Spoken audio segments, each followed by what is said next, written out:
Hi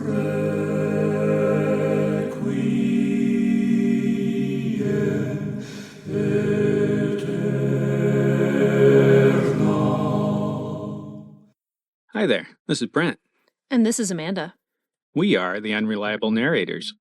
here to talk about the strangeness, the mystery, and the wonder of Gene Wolfe's prose. What is time? What is memory? What is a person? Is this reality? Where are we? Do we exist? Have you ever considered that all your choices are what brought you right here to this very moment? Episode number 33, The Boy Who Hooked the Sun. First published in 1985 as a chapbook by Cheap Street. I don't have a copy of it, but I've seen photos of it online. I've also seen photos of it online and would love to find a copy of it. Yeah, it looks like it has small seeds and flower petals and leaves in the cover. It seems great. Yeah. Yes. Yeah, So- then it's collected in Starwater Strains 2005 and The Best of Gene Wolfe in 2009. It's also in the Weird Tales Spring 1988 Gene Wolfe, what am I trying to say, special edition. Oh, okay. Yeah. I did not realize that. So I guess synopsis. Yeah, synopsis. It's a semi-mythical story or a mythical story of a boy on Atlantis who goes fishing and hooks the sun, which is right there in the title. Hooks the sun and plays with it. It, pulls it in, reels it in, and then lets it play out. And then he is accosted by a series of people who try to get him to cut the line and let the sun go because it's coming back and forth is creating winter and alternating with scorching heat. And so he is questioned and challenged by several different people until finally it's his mother who convinces him to cut the line and let the sun go. Mm-hmm. This is a fairly short story. Yeah, 2 pages in the Best of Gene Wolfe collection. And part of the reason for that is when it was sent out as a chapbook, it also doubled as like a holiday card. Oh, okay. So it was printed in a very thin. Yeah, that makes sense. Yeah, so that's why it's so small. You mentioned that it was collected in Starwater strains. Yes. Wolfe has one sentence comment in there. The Boy Who Hooked the Sun was written for the late Jan O'Neill, who used it in a greeting card. It's a brown book story, like those in From the Cradle, which we did spend some time on. Yeah. Yes, yeah. And May the Earth Lie Lightly on You, Jan. Yeah. Yeah, so specifically for someone, and like you said, sent out as a chapbook that was essentially a greeting card. So right off first sentence here, I'm already Right. tripping up. On the 8th day, a boy cast his line into the sea. Yeah, the 8th day from what? Well, so the way I took it, so there's kind of a triple, I don't know. I'll just start talking. And so 7 days in Genesis, on the 7th day, God rested. Yep. And then on the 8th day, humanity got up to its shenanigans and snagged the sun. Uh-huh. So there's your Old Testament, but then also in the New Testament, and really this becomes more of the church fathers interpreting things, but the 8th day became what we call Sunday, which they called the Lord's Day, and so it was the 8th day because it was the first day of the new week of creation. So there's this sense that with Christ, all of creation is being renewed. So this is much more popular in the Catholic strand of Christianity, just because they probably more frequently read, like the church fathers would be my guess. I think I first came across this in Augustine. I tried looking for, I found a few things that's like, oh yeah, that looks familiar, but that nothing that triggered like, oh yeah, this was the first time I read this. So yeah, I think I first encountered it in Augustine as well. And growing up in, Baptist and evangelical Christian circles, the first time someone said, why don't we worship on the Sabbath, the 7th day? the seventh day God rested, it was actually a surprising question to me because that was not an active question or an active topic in those circles. It was just, we gathered on Sunday and we didn't really talk about it. And so something like the Seventh Day Adventists was actually kind of surprising to young me until you realize, oh no, the church fathers have been talking about this from the very beginning. There was a reason.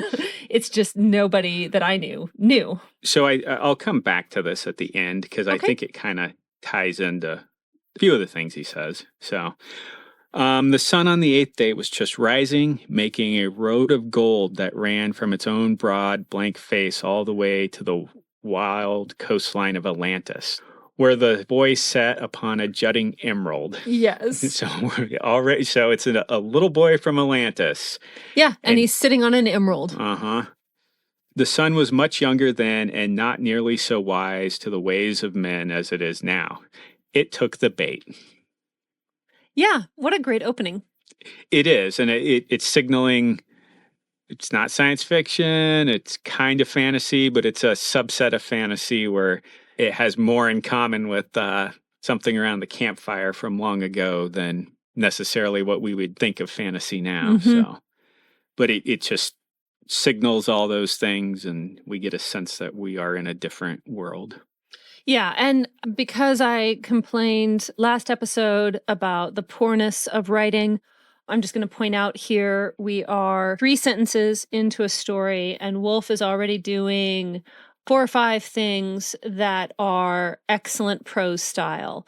His sentences are of varying length. He is using what might be literal and might be metaphorical language, but in either case, literal or metaphorical, we have striking images in our mind. The boy, well, actually, okay, it's the next sentence where the boy really gets a character, but already the sun has a personality. Yeah. So we have a stellar object. We have literally the sun has something of a personality. We have so many details of setting in so few words. The wild coastline of Atlantis is so evocative. You don't need to describe it. Wild coastline, Atlantis, you're importing so many things. And then the literal or metaphorical jutting emerald, that could be, since it's Atlantis, and this is a mythical and fantastical setting, that could be literally a gigantic precious stone, or it could be the striking green of a lush, a bit of coastline, like a little hill that has lush green grass on it. And then the next sentence, the beginning of the next paragraph, the boy jerked his pole to set the hook and grinned and spit into the sea while he let the line run out. And so I know this boy. Somehow I know him already. Yeah. With the grin, the spit, and letting the line run. He has a personality. Yeah, he does.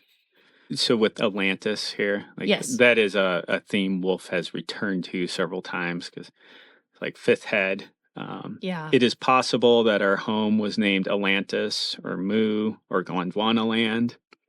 And then he has a short story, 6 from Atlantis, a short story that was written for the anthology Cross Plains Universe, Texans Celebrate Robert E. Howard. So that was published in 2006. It's also uncollected Wolfe story, not in any Wolfe-specific collections. Okay. Lost continents are a theme that Wolfe likes, but in part of it, it's like you said, we're importing so much with Atlantis because you get, reading what Plato actually had to say about Atlantis. Yes. After I'd read so much stuff about Atlantis was I was like, wait, how did we build up a whole tradition and mythology around this? But lost continents are fertile grounds for the imagination of a child. So I agree. I think also fertile grounds for the imagination of an adult. My favorite Atlantis story is Joe Walton's Thessaly trilogy, where Atlantis and Plato's Republic get a full, rich 3-volume development. Highly recommend. Anyway, back to the boy. He was not such a boy as you or I have ever seen, for there was a touch of emerald in his hair, and there were flakes of sun gold in his eyes. His skin was sun-browned, and his fingernails were small and short and a little dirty. So he was just such a boy as lives down the street from both of us, or from us both. Sorry. That is what a nice little chiastic structure. What a wonderful, he is a mythical creature. He's one of the gods, it seems, or at least from the golden age of humanity. He's from before our time. And yet he's tanned from being out in the sun, and he has grubby fingernails. And so he's exactly the kind of little boy that we all know. There's a undercurrent there where our personality and inquisitive nature, like that I guess what you consider the spirit or the soul of a human being, is more what we all have in common than necessarily the outside. Because you see this in Book of the New Sun, where it's like the green man, who is somebody that like Severian can empathize with and understand his concerns, even though he looks different and it is biologically different. There's that connection that can be made there. I feel like there's a bit of that in here, which Wolfe does a lot, but he does it oftentimes with things that we don't expect, like doorknobs and Right. just things where it's like, oh wait, we were talking to a computer all along, and so he really likes to tease out the edges of what can a soul be embodied in. Yeah. Which seems to be, so this is one of the questions in Wolfe that captured me from the very beginning. I think it comes through the most strongly in the Long Sun tetralogy. So it's that combination of what could have a soul, and also everything is sacred. All claws are sacred claws. Everything has dropped from the hand of the pan creator, kind of thing. And so it becomes easy in his stories to believe that a robot is a person in the fullest sense, and that a stone is a relic, a sacred relic, not because it's a particular stone, but because it's a stone. The last sentence of this paragraph: years ago, the boy's father had sailed away to trade the shining stones of Atlantis for the wine and ram skins of the wild barbarians of Hellas, leaving the boy and his mother very poor. Right. So even though it's the 8th day, but somehow years ago. Yeah, so it feels like a very eternal time type of situation. Yeah. So. Yeah. And that would be very like Wolfe to have time functioning in some novel and interesting way. Yeah, so all day the sun thrashed and rolled and leaped about. Sometimes it sounded, plunging all the earth into night. Sometimes it leaped high into the sky, throwing up sprays of stars. Sometimes it feigned to be dead, and sometimes it tried to wrap his line around the moon to break it. And the boy let it tire itself, sometimes reeling in and sometimes letting out more line.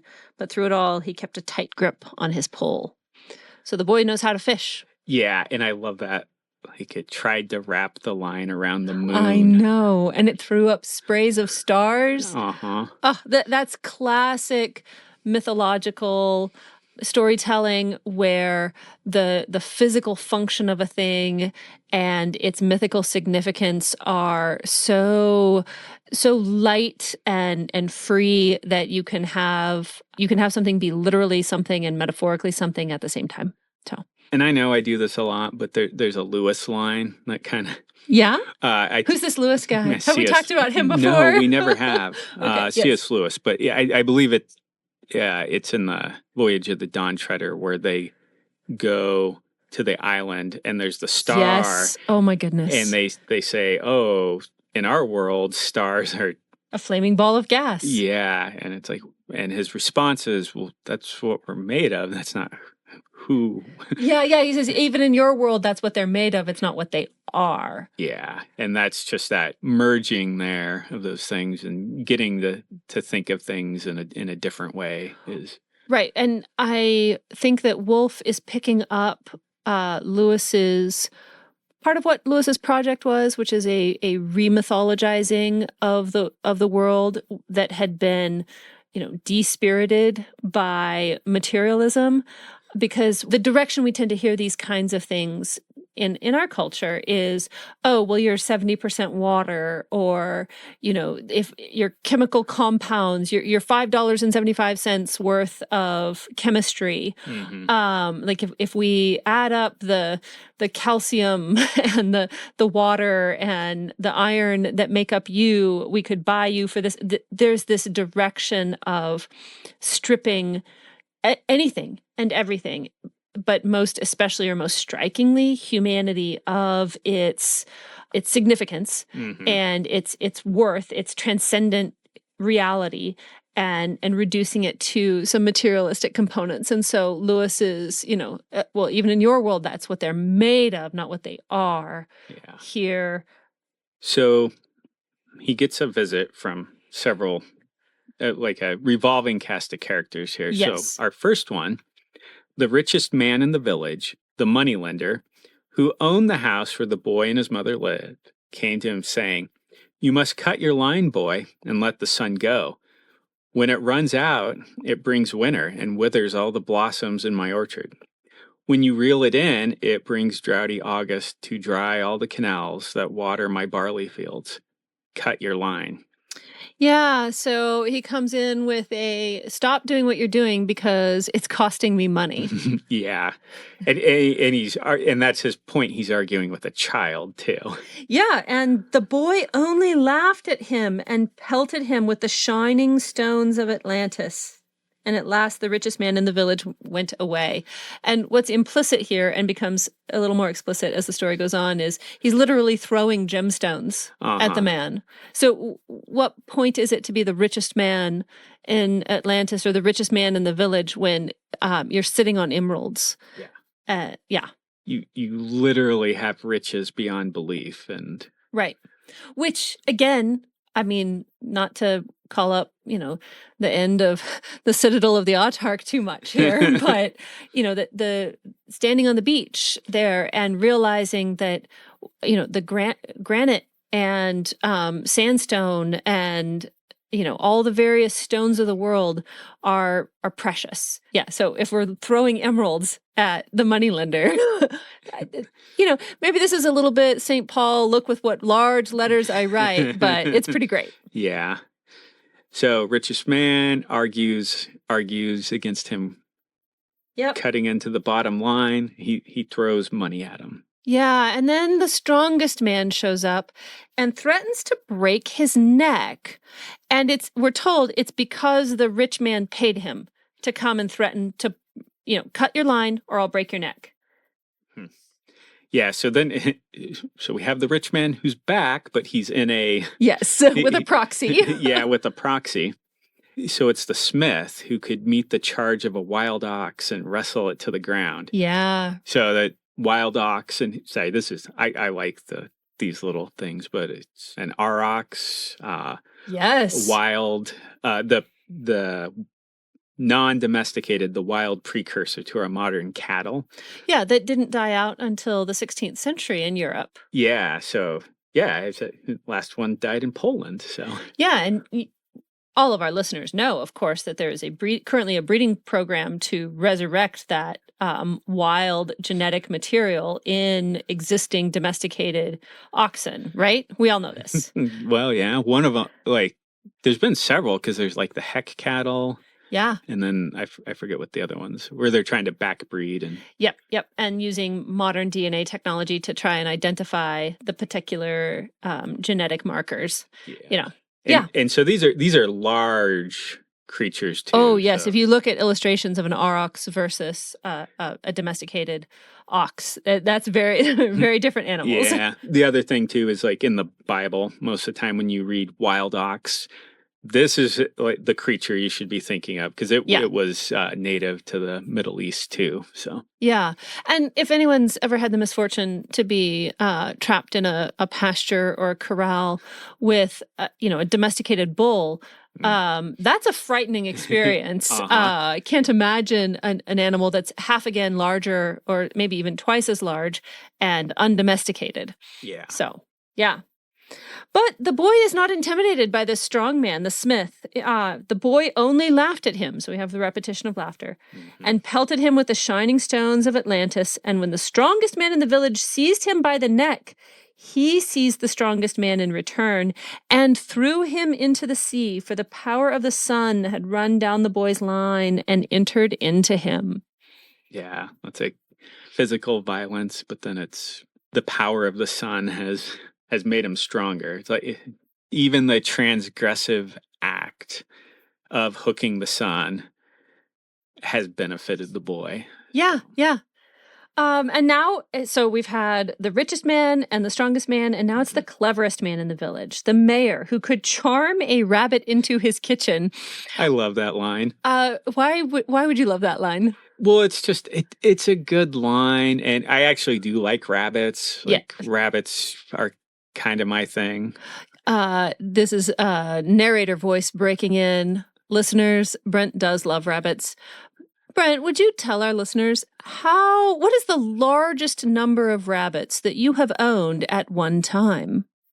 I can't remember. It's been over 30. It's been over 30. Yeah, over 30. And Sydney, city ordinance allows you to own how many? Significantly less than that. And when you were investigated for owning more than permitted, was there any deception in play? No, I legally complied with all city mandates. Oh, excellent. So good to know. Anyway, yes, the cleverest man could charm a rabbit into his kitchen. And if you know and love rabbits, you know that being frightened like a rabbit is being very easily startled and easily frightened. Mm-hmm. Yeah, so the charming of it. Okay, you say that. I had a rabbit literally break its back because a bug landed on the cage and it freaked out. Sad. Yeah, it's sad. It was so scared because of, was it like a June bug or a cricket or something? Something like. And then the rabbit kicked so hard in its fright that it broke its own back. Yeah, and the other thing too is like if you've never had rabbits, yeah, like people think it's cruel to keep them in the cage, but you're protecting because like a raccoon or like even a rat can kill a rabbit. Yes, like, they're not so. They're remarkably fragile creatures. So a man who can charm a rabbit into his kitchen. Yeah, a rabbit, a pheasant, or a partridge, and he could charm them in and then pull out the knife and kill them. So I don't like this guy very much. No. Because the description of his ability to charm immediately leads into what he uses that charm for, which is tricking animals into the soup pot. Yeah. Which calls to mind a wonderful passage in Ursula K. Le Guin's The Tombs of Adawan, where at the end of the story, two characters, I don't want to spoil the story. If you haven't read Wizard of Earthsea series, drop what you're doing right now. Go read that after reading Joe Walton or before reading Joe Walton's Thessaly trilogy. Anyway, basically, you all have a lot of homework to do if you haven't done it already. There are two characters, and they are in a situation where they don't have a lot of food, and it's going to be a day or more before they arrive in a town where they can get food. And the one has magical powers, and the other character asks, could you call an animal to us and then we could eat it? And he's like, well, yes, I could, but then I would have tricked them into coming to their death. And so perhaps if I was going to die, I might use my magic to call a rabbit or a deer or something to me and then eat it, because otherwise I would die. But I couldn't do that at any less extremity than death, because to use that trust in that way would be cruel. So anyway, I don't like this mayor guy. I don't like him either. The implication being he's doing that to the citizens too. Yes. Yeah, and he tempts the boy with come with me. Henceforth, you and I are to rule in Atlantis. I've been conferring with the mayors of all the other villages. We have decided to form an empire, and you, none other, are to be our king. Mm-hmm. I like this here where it's like, oh, really? A king? Who is to be the emperor? Yes. So the boy pelts him with shining stones again. And what a clever, the boy's cleverer still because he realizes that the mayor is tempting him with something that is, he's going to still be subordinate. Uh-huh. Okay, now here's one of my favorite lines from the story. Then the magic woman from the hills, the sorceress who knew every future save her own, came to the boy. So she comes to tell him what to do, but what a description. She's a sorceress who knows the future of everyone but herself. No, that's a good one. This section here is actually my favorite too. I can't imagine why. Neither can I. So. Okay, so we've got a little paragraph here, and we have all kinds of names in it, which sent Brent down a research rabbit hole. Yes. All right, so here's the passage. Little boy, you must cut your line. Sabaoth sweats and trembles in his shrine and will no longer accept my offerings. The feet of Sith, called by the ignorant Kronos, son of Uranus, have broken, and the magic bird, Chitaka, has flown. The stars riot in the heavens, so that at one moment humankind is to rule them all, and the next is to perish. Cut your line. Yeah, there's all sorts of fun going on. Okay, so tell me about the fun. Well, okay, so there's how'd you pronounce that? Sabaoth? Sabaoth? Yeah. So that's hosts. Yes. So that comes from the it comes to us through the Greek translation of the Old Testament, but right, and is a name also used in Gnostic writings? Yeah, so it means army or hosts, and so usually it's paired with in the Old Testament when you see like Lord of Hosts, that's where right, it's like Lord Sabaoth. Mm-hmm. So okay. it's God, and he's the ruler of these heavenly armies. Right. So sweats and trembles in his shrine, and will no longer accept my offering. So we kind of get a Judeo-Christian reference that's decontextualized. Yeah. Yeah. So, and then the next one, the feet of the feet of Sith. Yeah, Sith. Yeah. I think it might be pronounced she. Oh, okay. It's spelled Sith. Yeah. If you try to search, you're going to get Star Wars Jedi Sith lore. Well, mostly, you also might get a link to A Dictionary of Angels by Gustav Davidson. Mm-hmm. Yeah. Where he's Sith or Sheath or however the name is pronounced. I just read Sith, is listed as an angel of a specific hour. Oh. Yeah, hour from 6 to 7. So I don't know why from 6 to 7. And the entry in the dictionary is very minimal. But Sith, angel of an hour, 6 to 7 o'clock, a regent ruling a planet. Sith's corresponding angel is Nelkael.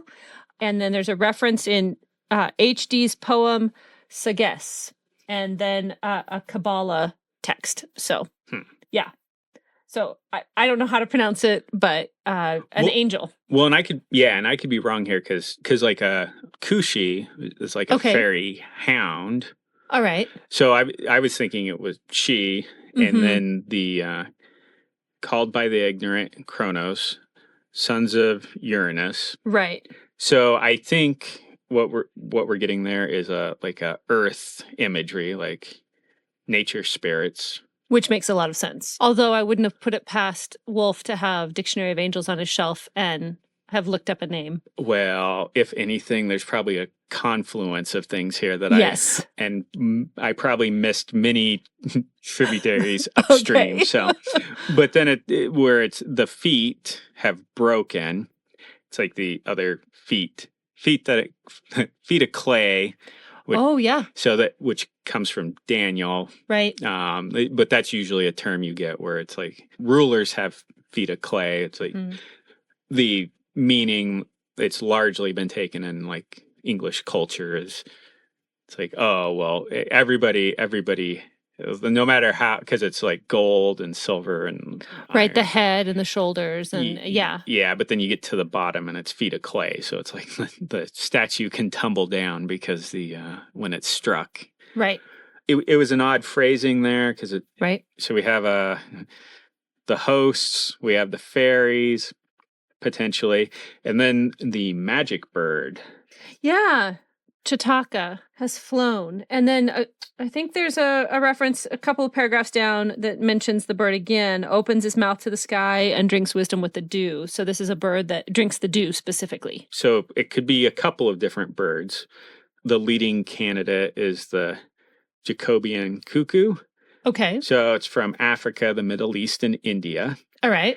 So I found several references in Hindi literature where this bird becomes a symbol for deep-seated longing because it drinks the rain. Right. Well, so it goes through dry periods because of the monsoon weather. Right, that cyclical.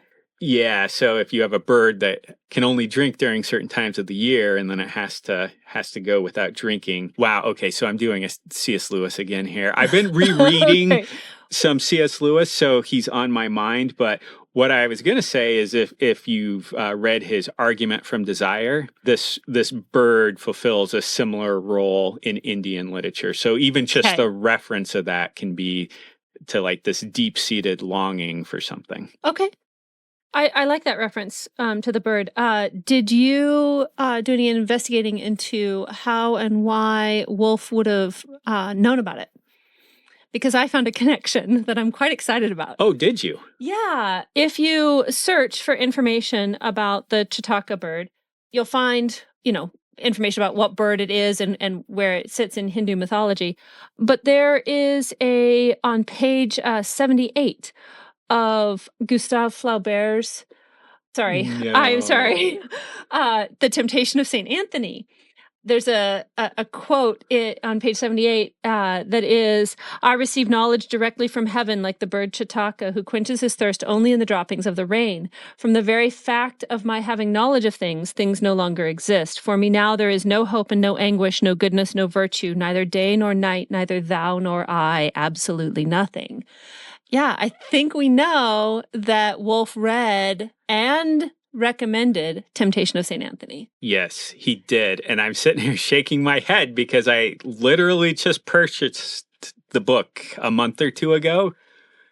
And I didn't even think to look. So he's shaking his head, and I am excitedly jumping around in my chair because I am only ahead of Brent like 2% of the time, but that 2% is so much fun when I find something that he hasn't already found and thoroughly digested. So I'm very excited.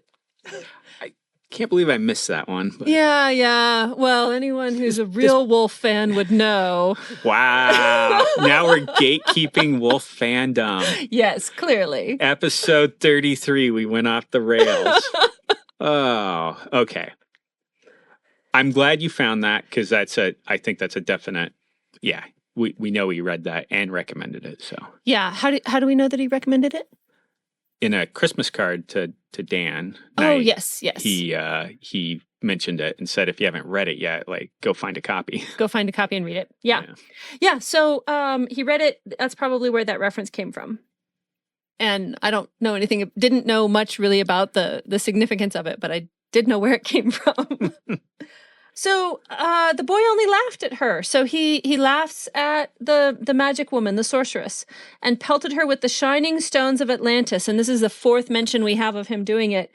With agates and alexandrites, moonstones and onyxes, rubies, sardonyxes and sapphires. And at last the magic woman from the hills went away muttering. Hey, this is just we have the imagery of the stars moving around, but then, like, if you're actually thinking of him throwing these different gemstones, they're going to be catching the light. Yes, and sparkling. But, like, not only are they catching the light, the sun's also being squirrely in the sky, so you're getting different shadows and different rays happening. Yes. So it's just you could read over that paragraph so quickly that you may not even form the visual in your head that you're supposed to be forming.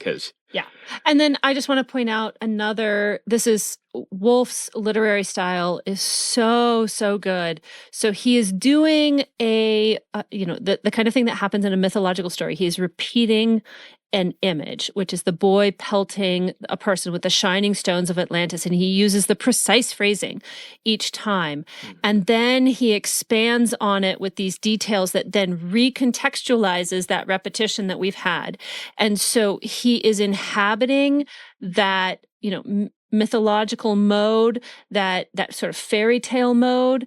And he's doing it in such a literary way that we don't feel like we're in a mythological or a fairy tale type story. We know that we're in a literary story, and it's taken up both of those threads and woven them together just beautifully. To your point, I didn't count words here, but this story is probably about the same word length as the Power of St. Tegla's Well. Yeah. Yes. Or so it's slightly longer than the werewolf or the thief.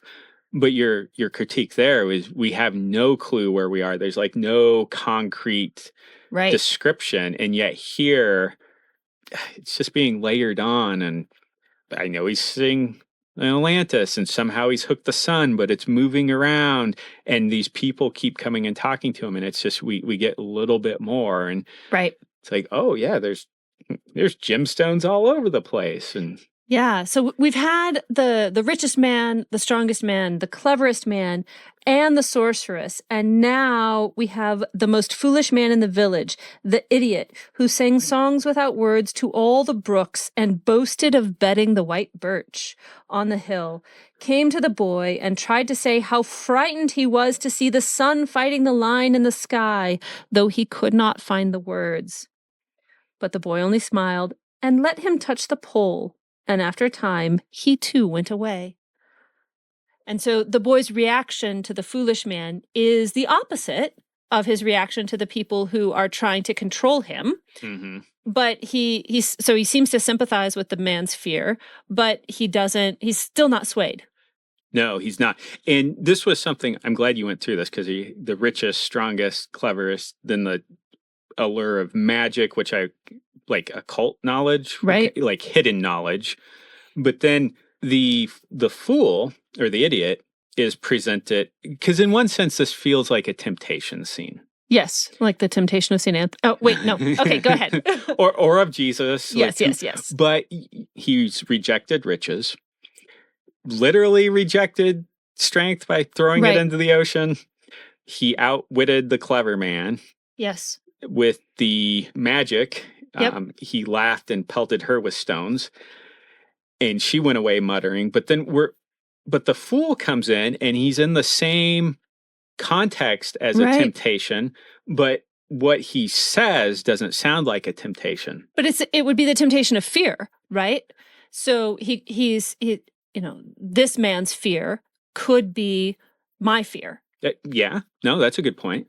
I hadn't quite framed it that way. Part of me was thinking about Wolfe's love of tarot cards, and the Fool's the one that kind of trumps everything else. Right. And a bit of the court tradition where the jester can say things that nobody else can. So I didn't know if that was in there. I do like your interpretation where it's like, because the whole reason he came was because of fear, because he was frightened. But so, but it was just interesting to me that it followed the format of a temptation, but there wasn't any obvious temptation. Like, there was no reaching out for a desire of something. This seemed more like a shying away or rejecting of something. Right. All right. And then now we come to the last interlocutor.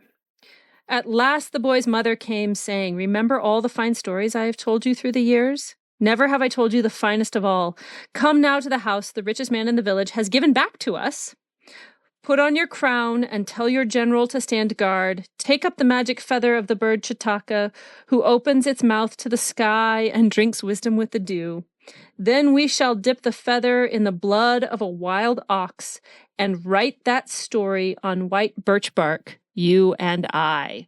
So she takes up an element from each of the temptations, and then she says, we will tell the story.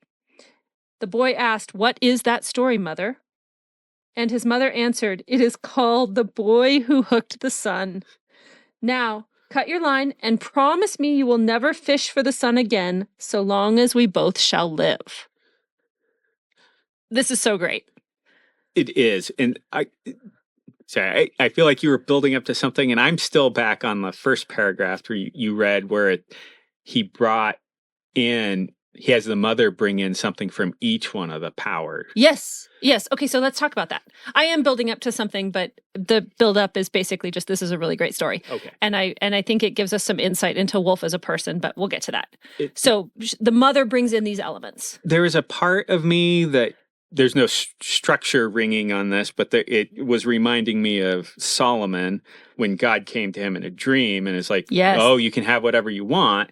And then he's like, oh, well, I could ask for long life, riches, fame, power, wealth, women, like it, depending on the translation, it's a number of different things. But Solomon says, I am young and there's a bunch of people that I need to govern and I don't know how to do it. Please give me wisdom. And then God's like, because you asked for that, you'll get these other things too. Right. And so there's a bit of like he's rejected the riches. Yes. They get the house back. Yeah. Because even though they fell into poverty when his dad went away to be a merchant, now it's back. But then he gave up the strength and he gave up the magic. But it's like all these, the strength of the bull is the ink that he's using. And then they pulled the feather.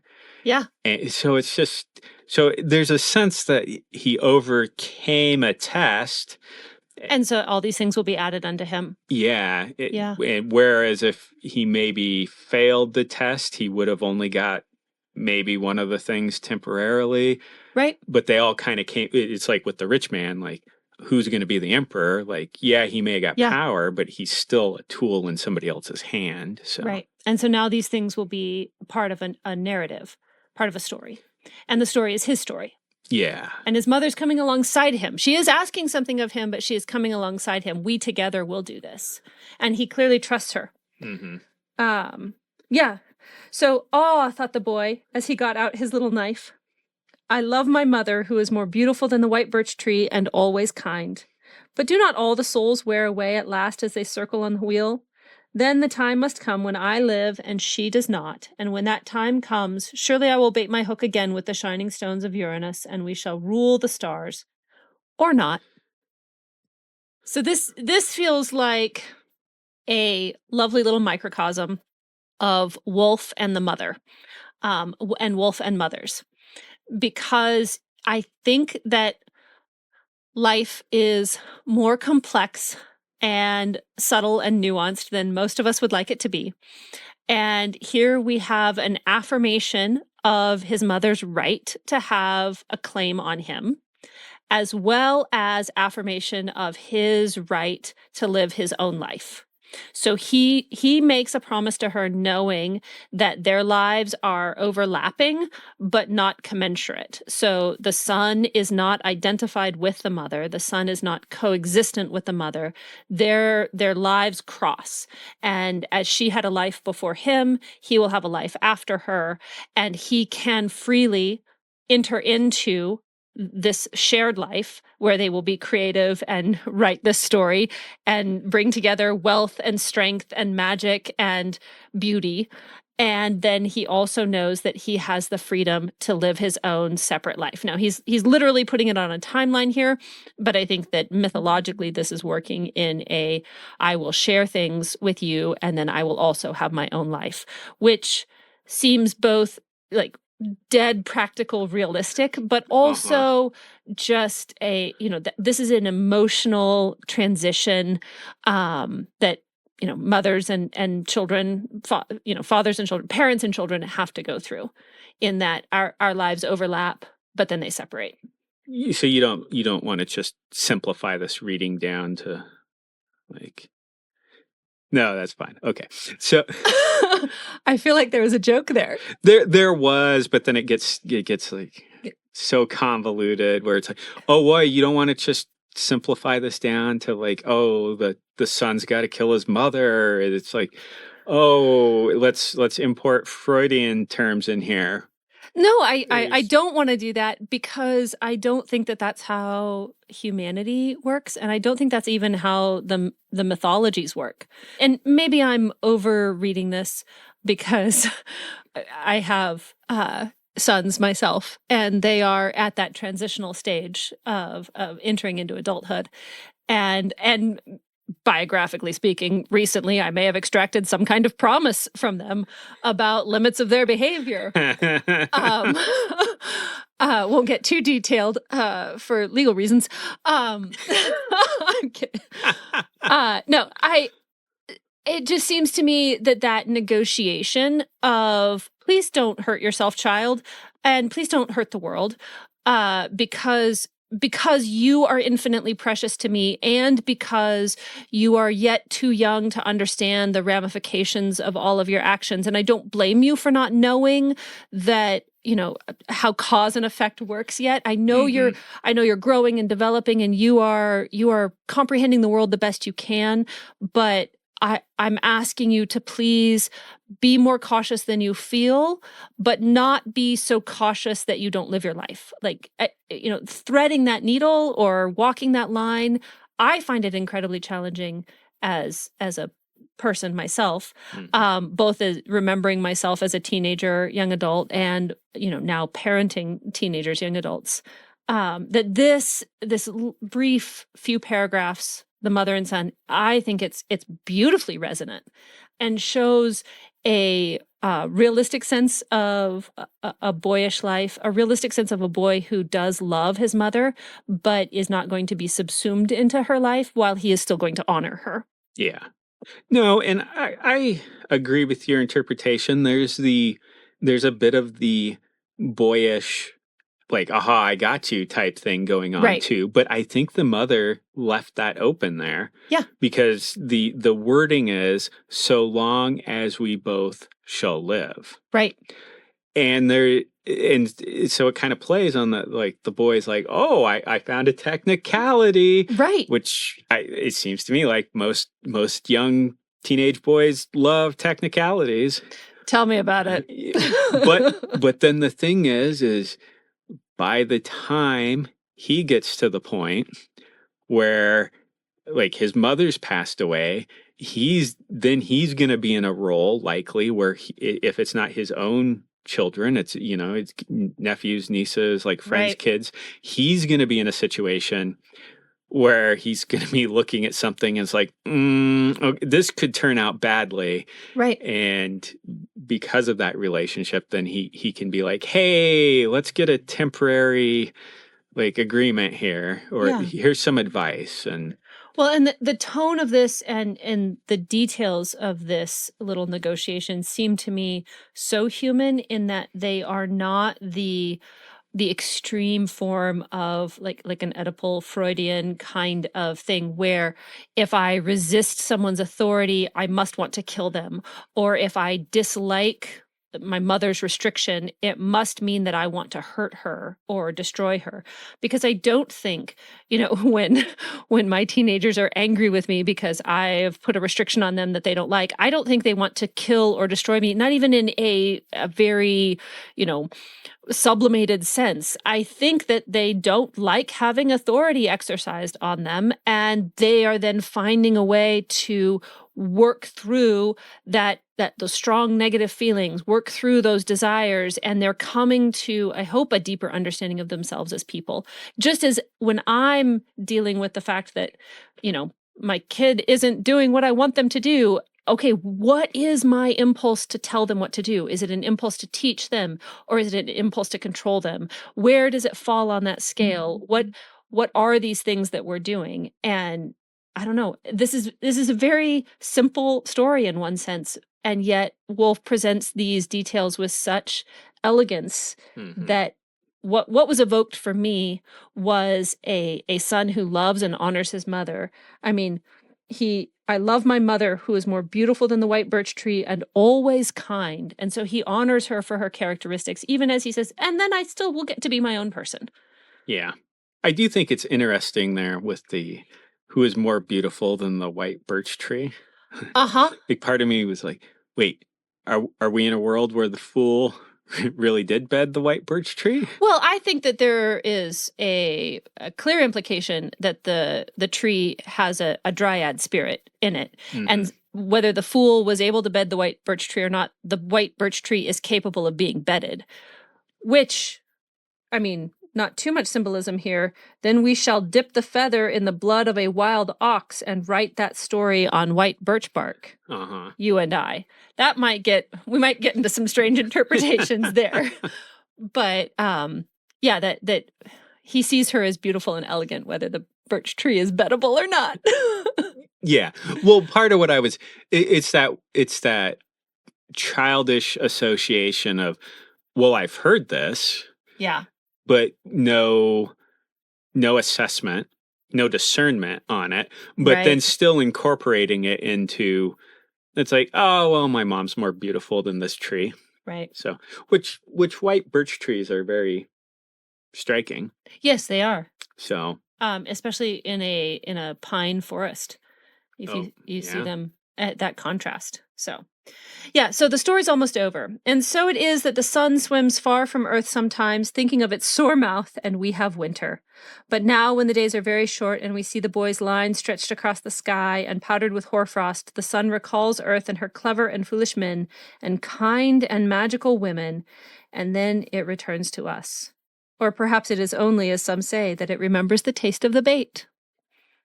Well, okay, so the only thing I'm going to be thinking here is, because you have the taste of the bait, like this whole time, like, oh wait, what was the bait? Yeah. Yes, Amanda, what was the bait? I don't know. Oh, okay. I had tied this back into the castration of Uranus. Okay. It's because I will hook again with the shining stones of Uranus, and we shall rule the stars or not. Yes. And then at the end, you're like, wait, the sun remembers the taste of the bait? Yeah, no, okay. Yep. Sea foam and all of that. Yep. Yeah, no, maybe that's what the sun likes. Maybe. I didn't go there, but thank you for that. Well, there's enough subversive imagery of a lot of that mythology in there. But so that aside, there's also the wheel. Yes.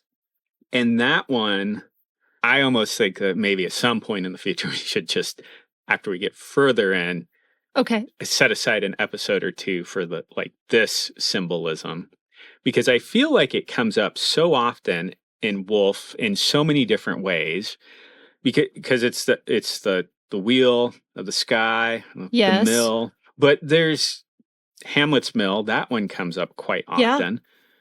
But then there's also and I think this is a distinctly American strand, or maybe mostly American, but there's also in dispensationalism, so think people that believe in a rapture and that type of stuff. There's a strand where it's The Witness of the Stars by E.W. Bullinger, and he talks about similar things as in Hamlet's Mill, but it's recontextualized where he's pulling in Daniel and the Book of Revelation around the constellations with that. And then later what ends up happening is that gets incorporated into sections of, I think it was the Schofield Reference Bible, the later edition. So then that kind of went out into wide sections of middle America in evangelical Christianity. But then you also get ley lines. Yeah. And the monoliths in the old church. And so there's so the book on the old Straight Track by Alfred Watkins, which was the original book that discussed ley lines, but these are around monoliths and other, I'm saying monolith, but then, because you put monoliths together to create the structure. Right. Yeah. All of a sudden, I had a brain glitch where I'm like, yeah, but if you have two... Mono, how could it be one? Yeah. Exactly. Yeah. But though that kind of comes in there, and you get that whole aspect of looking at the different constellations through either arches or over certain stones. But so what you're saying is that you built Icehenge. No. Oh, sorry. No. Kim Stanley Robinson built Icehenge. Oh, got it. Yeah. Yeah, so the symbolism. Yeah, but it comes out in tons of, because then that was kind of taken over by the Earth mysteries, and and all this stuff showed up. I'm not saying it's aliens, man, kind of stuff. Yes, yeah. But all this stuff showed up in like Fate magazine, which Right. I know we know Wolfe read, but then there's also he had the book like the megalithic structures of England or ancient Britain. I forget what the title was, but and then even in Devil in the Forest, we get like these little monoliths where they're like walking under the arches in two scenes. So there's like just this vast. Well, I mean, this seems like a way of saying that these are things that repeatedly interest Wolfe and form, fundamental pictures of his imagination. So a study of them across different works would prove that is the case, as well as maybe illuminate some sense of what his understanding of them is. Yeah. And maybe what interested him in them. Yeah. So, but there's just that wheel there where it has it like all souls wear away at last as they circle in the wheel. Yeah. Because there's a few other. What am I thinking of? The woman whose rolling pin was the sun. Yeah. And then at the point of Capricorn, and probably in some ways Christmas Inn kind of fall under these, where it's like it's the longest day of the year, right? And what does that mean, and how can we create a story that explains that?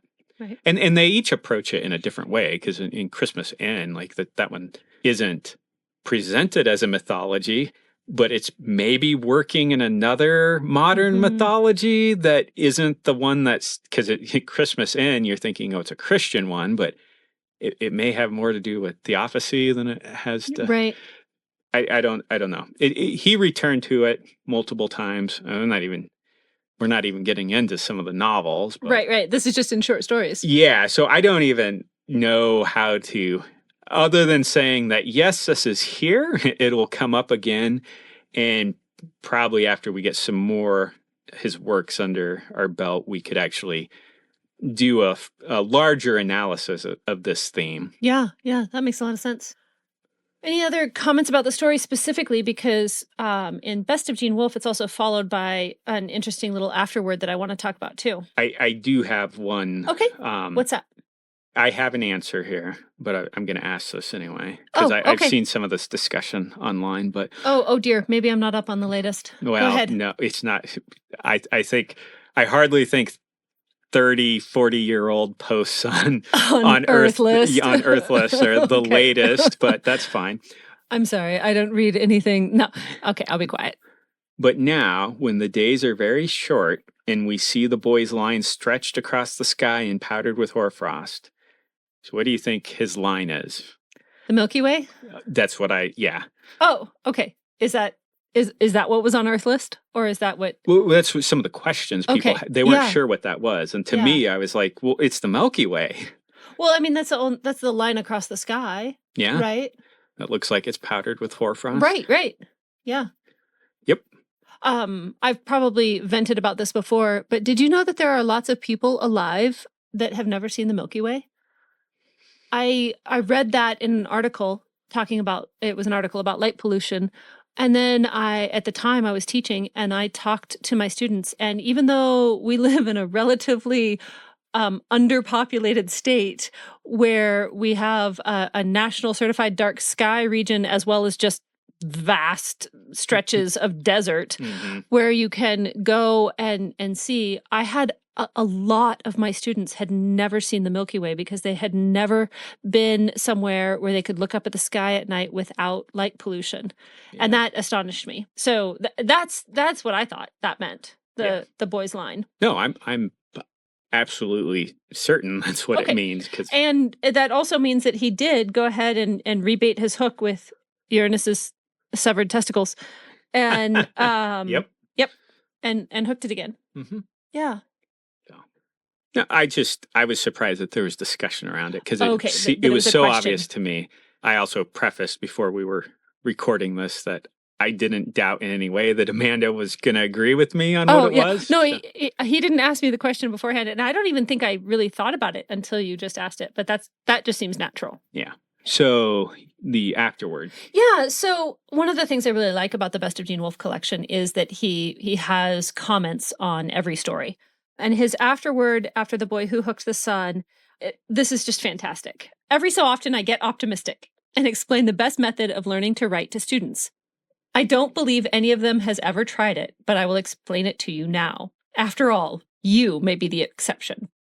When I read about this method, it was attributed to Benjamin Franklin, who invented and discovered so much. Certainly, I did not invent it. But I did it and it worked. That is more than can be said for most creative writing classes. First, find a very short story by a writer you admire. Read it over and over until you understand everything in it. Then read it over a lot more. Here's the key part. You must do this. Put it away where you cannot get at it. You will have to find a way to do it that works for you. Mail the story to a friend and ask him to keep it for you, or whatever. I left the story I had studied in my desk on Friday. Having no weekend access to the building in which I worked, I could not get to it until Monday morning. When you cannot see it again, write it yourself. You know who the characters are, you know what happens, you write it. Make it as good as you can. Compare your story to the original when you have access to the original again. Is your version longer? Shorter? Why? Read both versions out loud. There will be places where you had trouble. Now you can see how the author handled those problems.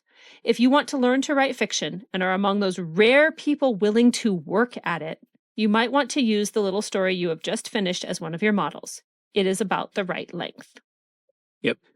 I was just thinking as you were reading that. I referenced that in Monday Man. Yeah. But I think I misattributed it to a different. Oh, okay. Yeah, so I'm like, okay, I yeah, don't remember that, but yeah. That's where that is. Yeah, no, Yeah, and I looked it up, and Benjamin Franklin did write about it in his autobiography, that was how he taught himself to write. And it wasn't specifically fiction writing. He was writing nonfiction, but he would read articles in The Spectator and then put them away and then try to rewrite them himself and then compare them sentence by sentence and whose sentences were better and why. And he did that over and over, and he did it with different things where he would turn something from prose into poetry or poetry into prose, and that taught him to be a better writer, which, I mean, Franklin just was a very gifted and prolific author. So if it worked for Franklin and it worked for Wolfe. Oh, I think it's a great method because I've actually done this before, which I did it this morning. Oh, you did? Yes, I did. On this story? On this story. Oh. I don't have my version quite done yet, but yeah, I did it. And it's super obvious to me without having even compared them yet that I'm writing much shorter. Then, even though this is a very short story, I tend to write less. I write fewer words. So I'll have to, do some comparison later after I get it finished and then compare them line by line or whatever and see what the, like how much shorter and in what ways. So. Yeah. Well, and one thing I've noticed is it certainly draws out things that you focus on as opposed to what the original author. Right. Because there's just certain things that interest me. If you have an extinct animal or coins or, right. There's certain aspects that, like if a story has something about books, those are things that capture my interest. That you zero in on. Yeah. So then if it's something interesting like that, or if I know details of it. Right.